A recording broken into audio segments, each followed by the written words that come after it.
SS news நேயர்களுக்கு வணக்கம். நான் செய்தியாளர் உதயகுமார். தமிழகத்தின் புதிய பட்ஜெட் தாக்கல், அதாவது தமிழக வெற்றி கழகத்தின் புதிய அரசு புதிய ஆட்சி பொறுப்பை ஏற்ற பிறகு முதல் முறையாக பட்ஜெட்டை இன்று தாக்கல் செய்தார்கள். இந்த பட்ஜெட்டில் பார்த்தீங்கன்னா முக்கிய பட்ஜெட்டாக இருக்கிறதா, இல்லை இந்த பட்ஜெட் மக்களுக்கு ஏற்புடையதாக இருக்கிறதா, மக்களின் எதிர்பார்ப்புகள் என்னவா இருக்குது என்பதை குறித்தான நம்ம மக்களிடம் கேள்விகளை கேட்க இருக்கிறோம். அவரும் அதுக்கான பதில்களை சொல்வார். அதுக்கு முன்னதாக இந்த பட்ஜெட்டில் பார்த்தோம்னா ஏற்கனவே அறிவிச்சிருந்த மாதிரி தாய்மாமன் தங்கம் மோதிரம் திட்டம், அதே போன்ற அண்ணன் சீர் பெண்களுக்கு 8 கிராம் தங்கம் வழங்கக்கூடிய திட்டம், கறவை மாடுகள் வழங்கக்கூடிய திட்டம் கிராம பெண்களுக்கு, அதே போன்ற அல்லது கைம்பெண் கணவனால் கைவிடப்பட்டவர்கள் உள்ளிட்டவரெல்லாம் இருப்பார்கள், அவர்களுக்கான அந்த கறவை மாடுகள் திட்டம், அதே போன்று வெற்றி மடிக்கணினி. ஏற்கனவே தமிழகத்தில் லேப்டாப் திட்டங்கள் இருந்த போதிலும் அதனை பெயர் மாற்றி வெற்றி கணினி திட்டம் என்று சொல்லியிருக்கிறார்கள். அதே போன்று புதிய பயணம் என்று சொல்லி சைக்கிளுக்கான திட்டத்தின் பெயரை மாற்றிருக்காங்க. என்னன்னா, ஏற்கனவே திமுக அரசும் அதிமுக அரசும் ஆட்சி ஆண்ட காலத்தில் மாணவர்கள் +1 மாணவர்களுக்கும் சரி +2 மாணவர்கள் இந்த சைக்கிள்கள் வழங்கப்பட்டிருக்கக்கூடிய அந்த ஏற்கனவே அந்த வழி நெறிமுறைகள் இருந்தது. அதனை தற்போது புதிய பயணம் என்ற ஒரு பெயரை மாற்றி அந்த பெயர் மாற்றி அறிவிச்சிருக்காங்க. அதே போன்று 8 கிராம் தங்கம் பெண்களுக்கு அண்ணனின் சீர்ன்றாங்க. அதுல ஏற்கனவே பார்த்தீங்கன்னா தாலிக்கு தங்கம் என்ற திட்டம் முன்னாள் முதலமைச்சர் செல்வி ஜெயலலிதா அவர்கள் இருந்தபோது இருந்த திட்டத்தையே பெயர் மாற்றியிருப்பதாகவும் சொன்னாங்க. அதே போன்று பல்வேறு திட்டங்களை இவர்கள் கொண்டிருக்காங்க. அதே போன்று கிராமங்களில் வீடு கட்டக்கூடிய திட்டங்களுக்கு நிதி அதிகமாக ஒதுக்கி இருப்பதாகவும் சொல்லப்படுது. அதே போன்று அந்த மாணவர்களின் விடுதிகளை சீர் செய்வதற்கான நிதிகள் ஒதுக்கப்பட்டிருக்கிறது. அதே போல பார்த்தீங்கன்னா இந்த பெண்களுக்கு பார்த்தீங்கன்னா கேர் என்று சொல்லக்கூடிய திட்டமும் அறிமுகப்படுத்திருக்கிறது. மூத்த குடிமக்களுக்கு பார்த்தீங்கன்னா அவர்களுக்கு பொழுதுபோக்கிற்கு, அதே போன்று அவர்களை புண்ணிய ஸ்தலங்களை சென்று அவர்கள் பயணங்கள் செய்வதற்கான ஒரு திட்டமும் அறிமுகப்படுத்தப்படுது. அதே போன்று முதியோர் இல்லங்கள் கட்டித்தருவதற்கான அந்த திட்டங்களும் அதில் பார்த்தீங்கன்னா செயல்படுத்தப்படும் சொல்லி அதற்கான நிதி ஒதுக்கீடும் இதில் இந்த பட்ஜெட்டில் அறிவிச்சிருக்காங்க. இது போன்று பல்வேறு திட்டங்களை சொல்லியிருக்காங்க. அதே போன்று பார்த்தீங்கன்னா இந்த ஸ்கூலில் பார்த்தீங்கன்னா சூப்பர் கிளீன் என்ற சூப்பர் கேம்ப் சூப்பர் கிளீன் என்ற திட்டமும் அறிமுகப்படுத்திருக்காங்க. குறிப்பாக அதில் பார்த்தீங்கன்னா குடிநீர் வசதிகளை பார்த்தீங்கன்னா மேம்படுத்துதல், 24 மணி நேரம் பள்ளிக்கூடங்களில் பார்த்தீங்கன்னா CCTV கேமராக்கள் இருக்கக்கூடிய அந்த செயல்பாடுகள், அதே போன்று இந்த கழிவறைகளை சுத்தம் செய்து முழுமையாக தூய்மையாக வைத்துக் கொள்ளக்கூடிய அந்த திட்டம் என்று இந்த போன்ற பல்வேறு விஷயங்களை சொல்லியிருக்காங்க. பெரும்பாலும் எதிர்க்கட்சிகளின் குற்றச்சாட்டு என்னவா இருக்கிறது என்றால், ஏற்கனவே இருக்கக்கூடிய திட்டங்களுக்கு பெயர் மட்டுமே மாற்றி அமைச்சிருக்காங்க என்று எதிர்க்கட்சி தலைவர் சொல்லியிருக்காங்க. அது மட்டும் இல்லாமல் தமிழக வெற்றி கழகம் பார்த்தீங்கன்னா ஸ்டிக்கர் ஒட்டியிருக்காங்க, பெயர் மாற்றி ஸ்டிக்கர் மட்டும் தான் மாற்றிருக்காங்க, பட்ஜெட்டில் ஒன்றும் பெருசாக இடம்பெறலன்னு சொன்னாங்க. இருந்தாலும் இது குறித்து பொதுமக்களிடத்தில் நம்ம கேள்விகளை கேட்க இருக்கின்றோம். பொதுமக்களுடைய கருத்து என்னவாக இருக்கிறது, பட்ஜெட் குறித்து பொதுமக்களின் பார்வை என்னவாக இருக்கிறது என்பதை நாம் பார்க்கலாம் வாங்க. இந்த பட்ஜெட் பொதுமக்கள் மத்தியில் மிக வரவேற்பு பெற்றுள்ளது. சாமானிய மக்களும் உயர்ந்த நிலைக்கு வரக்கூடிய ஒரு நடுநிலையான மக்களின் முன்னேற்றத்துக்கான ஒரு பட்ஜெட் இது. எப்பொழுதுமே ஆளுங்கட்சியை குறை சொல்வது தான் திமுகவோட வேடிக்கை. திமுகவுடைய கட்சியே பார்த்தீங்கன்னா எப்போவுமே பார்த்தீங்கன்னா அது ஒரு கொள்ளையடிக்கிற கட்சி. இப்போ தமிழக வெற்றி கழகம் பார்த்தீங்கன்னா தமிழ்நாட்டில் எந்த வித பண பரிமாற்றம் இல்லாமல், பணம் பரிவர்த்தனை இல்லாமல், ஒரு மக்களிடையே புரட்சித் தலைவர் எம்ஜிஆருக்கு பிறகு மிகப்பெரிய செல்வாக்கு பெற்று தமிழ்நாட்டிலேயே 108 தொகுதியில் அமோக வெற்றி பெற்று ஆட்சி பெற்றிருக்க கட்சி தமிழக வெற்றி கழக கட்சி. இந்த கட்சியுடைய தலைவர் இளைய தளபதி விஜய் அவர்கள் ஒட்டுமொத்த தமிழக மக்களின் நம்பிக்கைக்கு பாத்திரமாக, நம்பிக்கைக்கு நட்சத்திரமாக, ஒட்டுமொத்த தமிழக மக்களின் குடிமகனாக, சிறந்த தலைவனாக மக்களால் தேர்ந்தெடுக்கப்பட்டுள்ளார். மக்களுக்காகவே தன்னுடைய தொழிலை விட்டுவிட்டு தன்னுடைய தொழிலை வேணாம், மக்கள் நலனே முக்கியம் என்ற ஒரு குறிக்கோளோட இந்த அவருடைய துறையிலிருந்து விலக்கப்பட்டு நீங்கள் மக்களுக்காக தன் சொந்த தொழிலை விட்டுட்டு மக்கள் நலனுக்காக தன்னை 24 மணி நேரம் உழைச்சிருக்கிறார். இவர் மக்களுக்காக பிறந்தவர். பெண்களுக்கு எந்த ஒரு உதவி செய்கிறதா இருந்தாலும் முதலமைச்சர் அதை நாங்கள் வரவேற்கிறோம். ஆனால் மகளிர் உதவி அந்த பைசா 2500 கொடுக்குறேன்னு சொல்லியிருந்தார். அது கொடுத்தாருனா நிறைய மக்களுக்கு உதவியாக இருக்கும். இந்த தாய்மாமன் சீர் தேவையில்லாத விஷயம்தான். அதை விட 2500 பர் மந்த் கொடுத்தாருனா மக்களுக்கு உதவியாக இருக்கும். திமுக அதிமுக எல்லா கட்சியும் இதே தான் பண்ணுது. புதுசாக ஏதாவது இன்னோவேட்டிவாக மக்களுக்கு வேலை வாய்ப்பு கொடுக்க சொல்லுங்கள். முதல்ல இளைஞர்களுக்கு இந்த ஃப்ரீபீஸே தேவையில்லை. மக்களுக்கு இளைஞர்களுக்கு உதவியாக இருக்கக்கூட வேலை வாய்ப்பு கொடுக்க சொல்லுங்கள். அதே மாதிரி யங்ஸ்டர்ஸுக்கு எஜுகேஷன் லோனை கொடுக்க சொல்லுங்கள். அதே மாதிரி ஃபார்மர்ஸ் லோனை வெய்வர் பண்ண சொல்லுங்கள். இந்த மாதிரி நல்ல விஷயங்களை பண்ண சொல்லுங்கள். அற்புதமாக இருக்குது. எதிர்பார்க்காதது நல்ல ஒரு ஒர்க் பண்ணி நல்ல ஒரு சூப்பரான திட்டத்தெல்லாம் அறிமுகப்படுத்தியிருக்காங்க. நாட்டை மாற்றணுன்றதுக்காக வந்து நம்ம பெரியவங்களுக்கு திட்டத்தை அமுல்படுத்துறதை விட சின்ன பசங்கள்லேருந்தே அதை நம்ம ப்ராக்டிஸ் பண்ணோம்னா அது வந்து நல்ல ஒரு எழுச்சி கொடுக்கும் அப்படின்றதுக்காக பள்ளி மாணவர்களுக்கு வந்து சைக்கிள் கொடுக்கறத விட ஹெல்மெட்டு வித் வாட்டர் பாட்டில் கொடுக்குறாங்க. சின்ன வயசுலேயே ஹெல்மெட் போடுற பழக்கத்தை உருவாக்குறதுக்காக நம்ம தமிழ்நாடு முதல்வர் இதை வந்து நல்லா பிளான் பண்ணியிருக்காரு. இது ரொம்ப வரவேற்கத்தக்கது. அதுக்கு அடுத்தது ஸ்கூலில் வந்து ஸ்போர்ட்ஸு ட்ரக்ஸில் நிறைய பேர் வீணாக போகிறாங்க. அந்த ஸ்போர்ட்ஸை கையில் கொடுக்கணுன்றதுக்காக தினமும் பிடி பீரியட்ன்ற ஒரு விஷயத்தை வந்து எடுத்துகிட்டு வந்திருக்காங்க. அது ரொம்ப வரவேற்கத்தக்கது. ஏன்னா 10 பசங்க படிக்கிற ஒரு ஸ்கூலில் ஒரு பாதி பேர் ஸ்போர்ட்ஸ் விரும்புவாங்க. அவங்களுக்கு நிறைய ஒரு ஹெல்ப்ஃபுல்லாக இருக்கும். அடுத்த கட்டத்துக்கு தமிழ்நாடு எடுத்துகிட்டு போகிறதுக்கு, ஒலிம்பிக்ஸில் நிறைய மெடல் பண்ணுறதுக்கு இந்த ஏஜ்லேருந்தே அந்த பிடி பீரியட் வந்து ரொம்ப யூஸ்ஃபுல்லாக இருக்கும். 100% எல்லாருக்கான பட்ஜெட்டு நல்லா இருக்குது.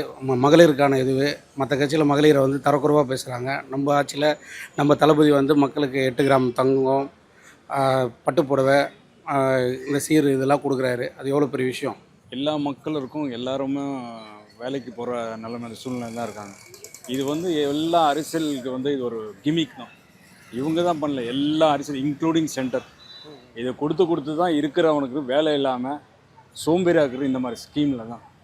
அவங்களுக்கு என்ன பண்ணணுன்னா அவங்க ஸ்கில் என்னென்ன இருக்குது அது பிரகாரம் வேலை கொடுத்தாங்கன்னா இந்த இதெல்லாம் ஒழிக்கலாம். ஒன்று தெரிஞ்சுக்கோங்க, as a citizen of India யார் வேணால் இருக்கலாம், எந்த ஊருக்காரனா எங்கிறான்னு ஓட்டு போகிற முதல்ல வந்து நம்ம உரிமை. அதை வச்சு இவங்க ப்ளே பண்ணுறாங்கன்னா இந்த பொலிட்டிஷியனை இதை திருத்த விட எந்த ஜென்மம் வந்தாலும் இந்த ஃப்ரீ இதை ஒழிக்காமல் முடியாது. இது வந்து ரத்தத்தில் ஊறிருக்கு, புரியுங்களா? இது ரத்தத்தில் ஊறுனால தான் இருக்கிறவனுக்குலாம் சோம்பேறி ஆகுது. பட்ஜெட் பார்த்தேன், ரொம்ப நல்லா தான் இருக்குது. எக்ஸ்பெஷலி பார்த்தீங்கன்னா பசங்களுக்கு வந்து சைக்கிள் வித் ஹெல்மெட், அப்புறம் வந்து வாட்டர் பாட்டில். ஏன்னா பசங்க வந்து ரொம்ப ஒரு 3 கிலோமீட்டர் 5 கிலோமீட்டர் போகிற பசங்களும் இருக்காங்க. மலை கிராமத்தில் இருக்க பசங்களுக்கு வந்து கண்டிப்பாக ஹெல்ப்ஃபுல்லாக தான் இருக்கும். ஏன்னா டீஹைட்ரேட் ஆகும். ஸோ வாட்டர் கூடவே இருக்கிறது வந்து கொஞ்சம் நல்லதாகவே தான் பார்க்க வேண்டியதாக இருக்குது.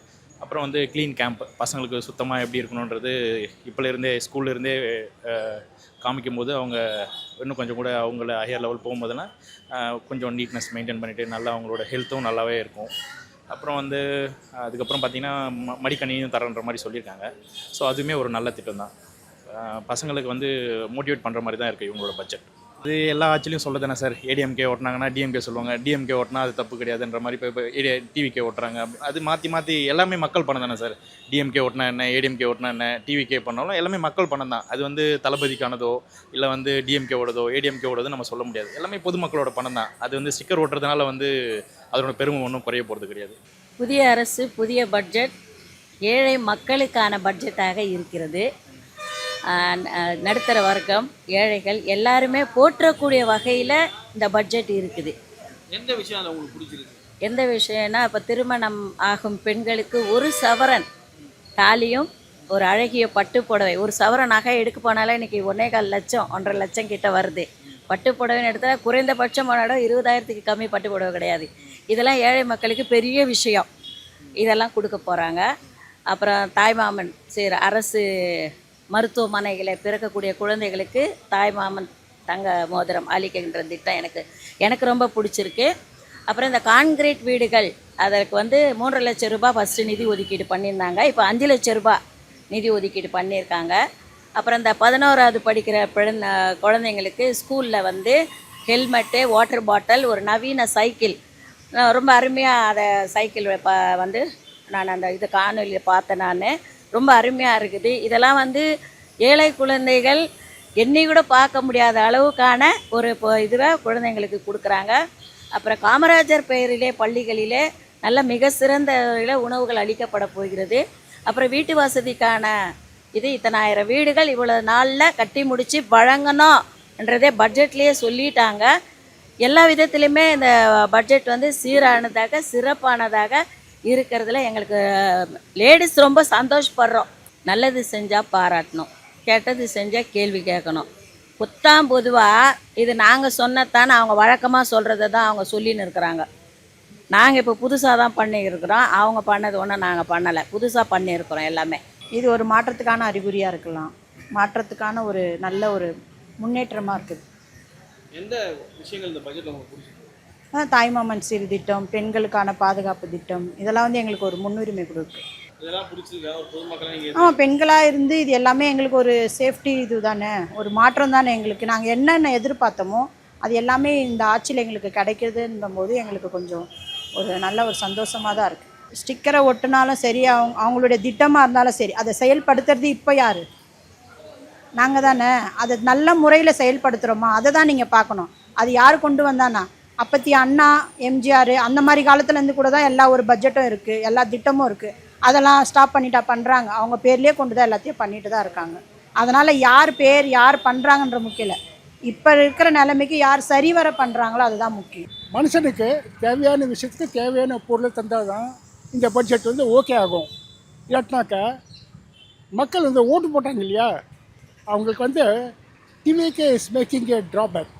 சார், இப்போ இவங்க அறிவிச்சிருக்க இந்த பட்ஜெட் வந்து பார்த்தீங்கன்னா இதுக்கு முன்னாடி திமுக அதிமுக காலத்தில் கொடுத்தது. சார் ஒன்று சொல்கிறேன் சார், அது வந்து ஸ்டிக்கர் ஒட்டி தான் இவங்க மறுபடியும் கொடுத்துருக்காங்க அப்படின்றாங்க. சார் அவங்க ஸ்டிக்கர் ஓட்டுறாங்க ஒட்டலை அதெல்லாம் வேண்டாம். ஆனால் ஒன்று, ஸ்டிக்கர் ஓட்டுறாங்க ஓட்டல வேறு விஷயம். ஒரே விஷயம் தான் திரும்ப செய்யணும். நீ என்ன பண்ணணும்? உனது மேலே குறை சொல்லாத, உன் மேலே குறைய முதல்ல கண்டுபிடி, அந்த குறையை நிவர்த்தி பண்ணு. Then you talk to people. உன்னை ஓட்டுக்கு போட்டாங்களே, எதுக்கு போட்டாங்க? Why for they voted for this AB bill. எக்கச்சக்கமாக நெகட்டிவ் பாயிண்ட் இருக்குது. பட் வந்து இப்போ வைகோ கூட வந்து டிவிகேக்கு சப்போர்ட் பண்ணுறாரு, டிஎம்கே வந்து totally absolutely okay, even VCK support பண்ணுறாரு, மக்களும் சப்போர்ட் பண்ணுறாங்க. ஆனால் ஒன்று சார், இந்த மக்களுக்கு இந்த டிவிக்கே ஒழுங்காக சொன்ன மாதிரி சொன்ன budgetary what ever it is மக்களுக்கு நல்லது பண்ணாங்கன்னாக்கா 5 வருஷம் இல்லை 10 வருஷம் வருவாங்க. இல்லை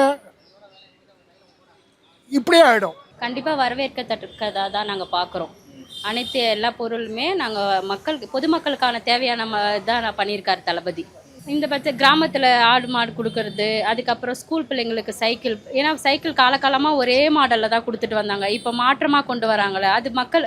இப்போது சைக்கிள் வாங்கினா ஃபஸ்ட்டெல்லாம் வந்து எடுத்து தூக்கி போட்டுருவாங்க, இப்போ யூஸ் பண்ணுற மாதிரி கொடுக்கறது நல்லதில்ல. அது ரொம்ப சந்தோஷமாக இருக்குது மக்களுக்கு செய்கிறது. கண்டிப்பாக எலெக்ஷனில் ஜெயிக்கும் போது அவங்க சொல்லுவாங்க இந்த திட்டம் பண்ணுறோன்னு, பண்ணி ஒரு வருஷத்தில் அப்படியே ஸ்டாப் பண்ணிடுவாங்க. இதுவாச்சு அது இதுவாச்சுன்னு. இப்போ எங்கள் தளபதி கொண்டு வந்திருக்கிறது எல்லாமே பொதுமக்களுக்கு உள்ள எல்லாம் தான் ஃபஸ்ட்டு கொண்டு வந்திருக்காரு. அவங்க பாருங்கள், நிதி உதவதெல்லாம் காவா கட்டுறேன், அது கட்டுறேன், இது கட்டுறேன் தான் இவ்வளோ கோடி பட்ஜெட் ஒதுக்குவாங்க. எங்கள் தளபதி வந்து ஃபஸ்ட்டு மக்களுக்காக ஃபஸ்ட்டு ஒதுக்கலான்ட்டு தான் மக்களுக்காக ஒதுக்குறாரு. வந்து பார்த்திங்கன்னா ரொம்ப நல்லா இருக்குது, சிறப்பாக இருக்குது. அதில் வந்து பார்த்திங்கன்னா இப்போது ஸ்கூல்லலாம் பார்த்திங்கன்னா 24 hours வந்து இந்த வாட்டரு, எக்ஸ்ட்ரா கேமரா, ஆடிஷன் எல்லாமே பார்த்திங்கன்னா கொஞ்சம் நல்லா பண்ணியிருக்காங்க. அது பட்ஜெட் கிடையாது, ஒரு தேனாமுதமான ஒரு பிரசாதம் எங்களுக்கு. ஏன்னா ஒவ்வொரு திட்டத்துலையும் பார்த்திங்கன்னா அருமையான செயல் திட்டங்கள். அதாவது வாழ்க்கையிலேயே யாருமே எதிர்பார்க்காத ஒரு செயல் திட்டத்தை எங்கள் தங்க தளபதி அருமையாக கொடுத்துருக்கார். மக்கள் எல்லாரும், அதாவது ஒரு அடித்தட்டு மக்களும் அந்த அந்த அடித்தட்ட மக்களுக்கும் போய் சேர்ற வகையில் அந்த செயல்பாடு திட்டத்தை அருமையாக இன்றைக்கி ஃபைனான்ஸ் மினிஸ்டர் மரிய வில்சன் அண்ணா அவர்கள் அருமையாக விளக்குனாங்க. இதுவே முதல் வருஷத்துலேயே இவ்வளோனா பிளாஸ்ட்டு அடுத்த வருஷம்லாம் பிளாஸ்ட்டு. ரொம்ப யூனிக்கான ஒரு பட்ஜெட்டு. அது மட்டும் இல்லை, 50 வருஷமாக நம்ம தமிழ்நாட்டை ஆண்ட திமுக அதிமுக பட்ஜெட்டை விட ஃபஸ்ட்டு டைமாக தாவேக்கா சப்மிட் பண்ணியிருக்க இந்த பட்ஜெட்டில் எல்லா ஏரியாஸும் எல்லா துறையிலையும் ஈக்குவல் எம்ஃபசிஸ் கொடுத்து எல்லா செக்டார்ஸும் இம்ப்ரூவ்மெண்ட் ஆகும்படியாக பட்ஜெட் அலோகேஷன் வந்து ஈவனாக டிஸ்ட்ரிபியூஷன் பண்ணியிருக்காங்க. எல்லாத்த விட நமக்கு கிரேட் கிஃப்ட் என்னென்னா, இந்த பட்ஜெட்னுடைய எக்ஸசைஸுக்கு நம்ம மாண்புமிகு முதல்வர் வந்து எல்லாத்துலேயுமே கிரேட் அச்சீவ்மெண்ட் யூனிக்காக பண்ணுறது. இந்த தடவை அவருடைய டீமில் இந்த பட்ஜெட் எக்ஸசைஸ்க்கு அவர் வந்து அந்த டீமில் எம்ப்ளாய் பண்ணது பிளானிங் கமிஷனோட டெப்டி சேர்மன் ஆலுவாலியாவை வந்து அவர் வந்து இந்த பட்ஜெட் எக்ஸசைஸுக்கு அவரோட கிரேட் கைடன்ஸை யூஸ் பண்ணி சப்மிட் பண்ணியிருக்காரு. Nobody can comment R criticise this budget. பொதுமக்களின் கருத்துக்களை கண்டிருந்தோம். மேலும் வேறொரு மக்கள் கருத்தோடு சந்திக்கலாம். உங்களிடம் விடைபெறுவது நான் உங்கள் உதயகுமார். ஒளிப்பதிவாளர் தொல்காப்பியன்.